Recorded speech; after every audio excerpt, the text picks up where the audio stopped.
considered the opposite poles of life.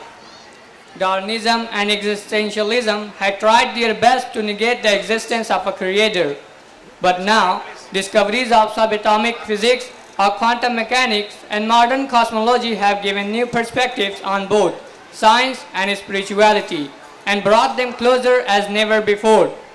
To present this postmodern perspective, we are going to stage a play called Physics and Metaphysics. So I request Mohammad Tanveer of class 9 and Arbaz Alam of class 9 to come up the dais.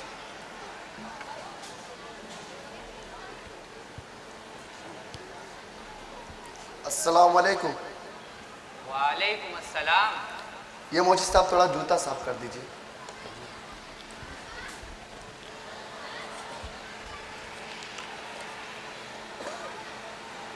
क्या हाल है भाईजान? बहुत परेशान दिख रहे हैं। क्या बताऊं, जिंदगी की मुश्किलात ने बहुत परेशान कर रखा है। किस राह को अपनाऊं, किसकी सुनूं? जिस राह पर चलना है उस राह को आजमाओ, परखो, देखो, आंको, चलो, गुजरो और फिर अपने आप से पूछो भाईजान, अपने आप से सवाल करो कि इस रास्ते का कोई दिल भी है कि नहीं? रास्ते का दिल? रास्ते का कोई कल्ब है कि नहीं? कल्ब? और कल्ब चालू भी है कि नहीं? चालू कल्ब? देखो भाईजान, रास्ता तो चालू है, लोग आ रहे हैं, जा रहे हैं, रुक रहे हैं, झुक रहे हैं, लेकिन देखना यह है कि रास्ते का कल्ब भी चालू है कि नहीं।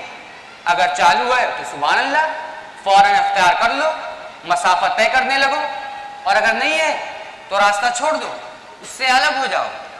मेरे साथ एक अजीब और गरीब वाक़या गुजरा है। ओ भाईजान, अजीब वाक़यात गुजरने के लिए होते हैं, गुजर गया होगा। उस वाक़ये में आप ही मुझे घेरते हैं, आप ही बचाते हैं, आप ही हमलावर हैं, आप ही मुहाफिज, आप ही सब कुछ। खुद कूजा हो, खुद कूज, अगर खुद गिले पूजा। नहीं हुजूर, आपके दो रुख है। आप ही मारते, योरिश करते, आप ही लपक कर बचाते हैं, आप ही मेरी जिंदगी और सलामती की हिफाजत करते हैं। वही ज़िबा भी करे, वही ले सवाब उल्टा। क्या ऐसा हो सकता है हुजूर कि ये सब मेरी नजर का धोखा है, मेरा वहम था?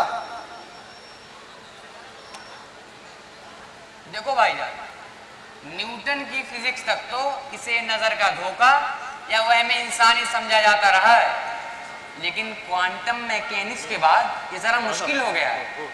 मैं तुमसे 3 मरतबा कह चुका हूं कि अगर तुम्हें अपने बापू के राह पर चलने का शौक है तो साइंस से गहरा लगाव पैदा कर लो। साइंस से? सारी साइंस से नहीं तो कम से कम फिजिक्स से। यही फिजिक्स लतीफ होकर मेटाफिजिक्स बन जाती है। क्या हमारे बापू को फिजिक्स आती थी सर?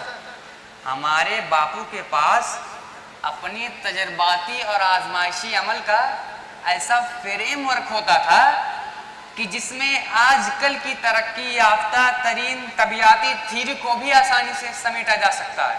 लेकिन हुजूर, उनको मालूम था कि वो जिस रुख पर दुनिया में 2 साहिबान इल्म ऐसे हैं भाईजान जो अमल के अखाड़े में उतरकर इल्म हासिल करते हैं, एक साइंस, दूसरा साइंटिस्ट।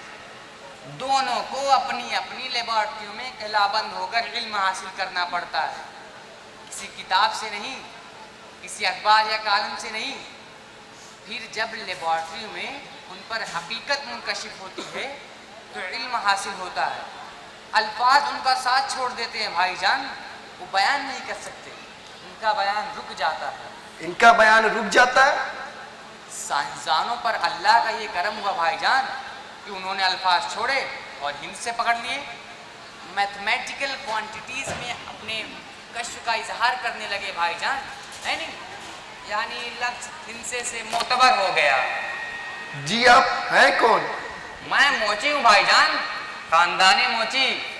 मेरा बाप गल्ला मंडी में मोची था, मेरा दादा कसूर में मोची था, और वो मेरा परदादा उच्च शरीफ में जूते काटने का काम किया करता था भाईजान।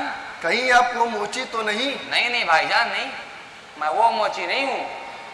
वो जौनपुर का मोची, या वो आजमगढ़ का मोची, या वो शाहगंज का मोची, वो और लोग थे, उन्होंने अपना भेद छुपाया हुआ था। मेरा तो कोई भेद ही नहीं है भाईजान। मैं तो मोचीगिरी छोड़कर ज्यादातर पॉलिश का काम किया करता हूँ भाईजान। लेकिन हुजूर, उस दिन आप ही ने मुझ पर हमलावर हुए थे, आप ही ने बचाया था, वो आप ही का वजूद था जिसने। नहीं नहीं भाईजान, मैं कहीं नहीं था, मैं तो कहीं भी नहीं था। सब एटॉमिक लेवल पर मादा अपने यकीन के साथ किसी खास मकाम पर नहीं होता नहीं भाईजान। बस होने का एक मेलान सा होता है, एक रुझान सा होता है, एक एहतिमाल किसी सूरत होती है भाईजान। और अगर तुम ये समझने लगो कि